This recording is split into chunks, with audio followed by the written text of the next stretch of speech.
Your Invisible Power by Genevieve Behrend. Foreword. Order of Visualization.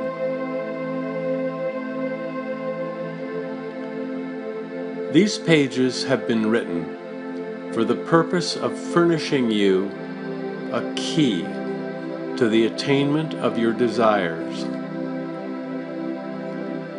and to explain that fear should be entirely banished from your consciousness in order for you to obtain possession of the things you want. This presupposes, of course, that your desire for possession is based upon your aspiration for greater happiness. For example, you feel that the possession of more money, lands, or friends will make you happier, and your desire for possession of these things arises from a conviction that their possession will bring you freedom and contentment.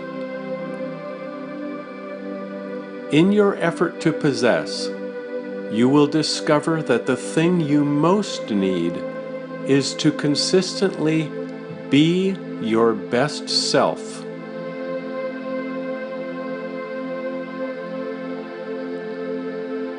One morning after class, a man came to me and asked if I would speak the word of supply for him, as he was sadly in need of money. He offered me a $5 bill with the remark, "Dear Madam, that is half of every dollar I have in the world. I am in debt, and my wife and child have not the proper clothing. In fact, I must have money."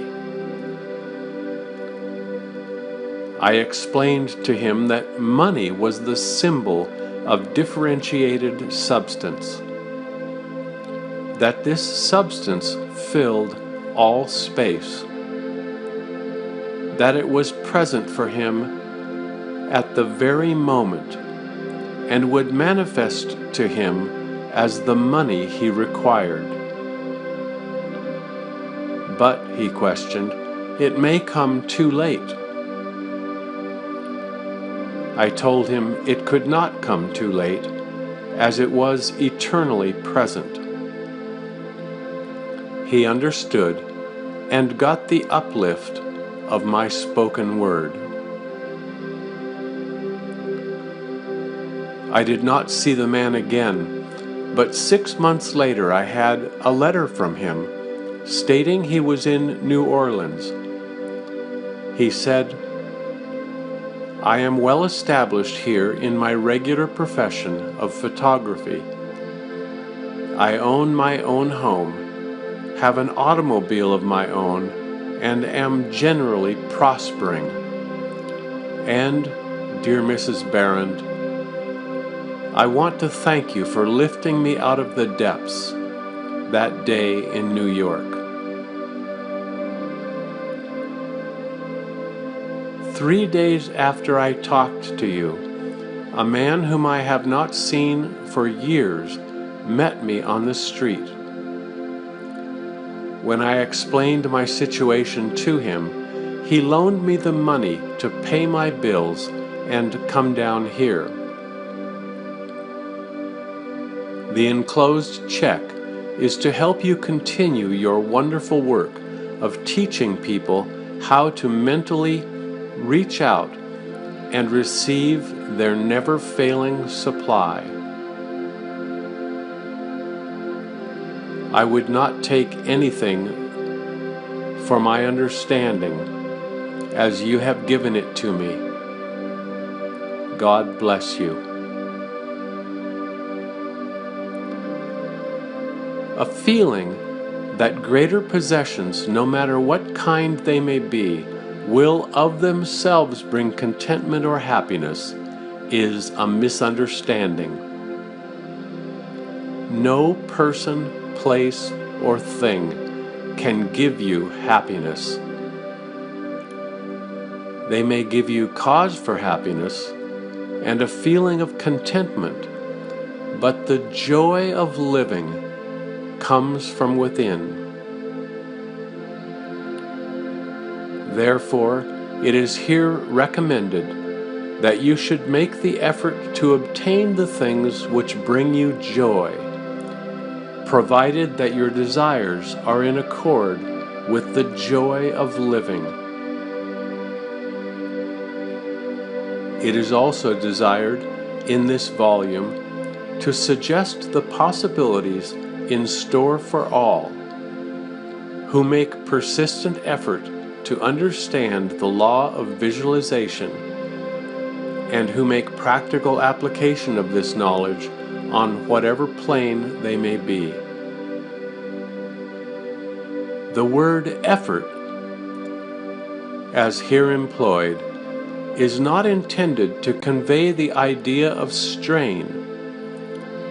All study and meditation should be without strain or tension.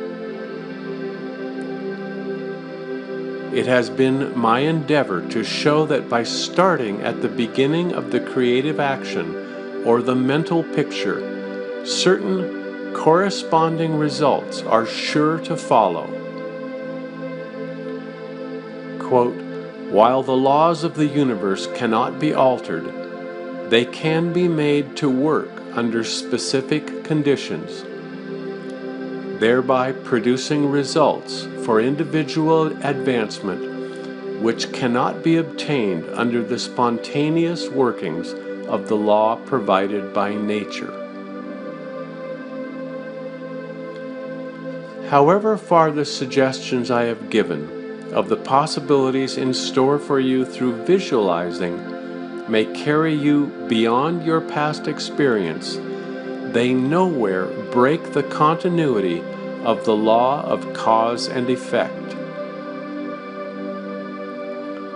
If, through the suggestions here given, anyone is brought to realize that their mind is a center through and in which all power there is in operation, simply waiting to be given direction in the one and only way through which it can take specific action, and this means reaction in concrete or physical form, then the mission to which this book is dedicated has been fulfilled. Try to remember that the picture you think, feel, and see is reflected into the universal mind, and by the natural law of reciprocal action must return to you in either spiritual or physical form. Knowledge of this law of reciprocal action between the individual and the universal mind opens to you free access to all you may wish to possess or to be. It must be steadfastly borne in mind that all this can only be true only for the individual who recognizes that he derives his power to make an abiding mental picture from the all-originating universal spirit of life, and can be used constructively only so long as it is employed and retained in harmony with the nature of the spirit which originated it.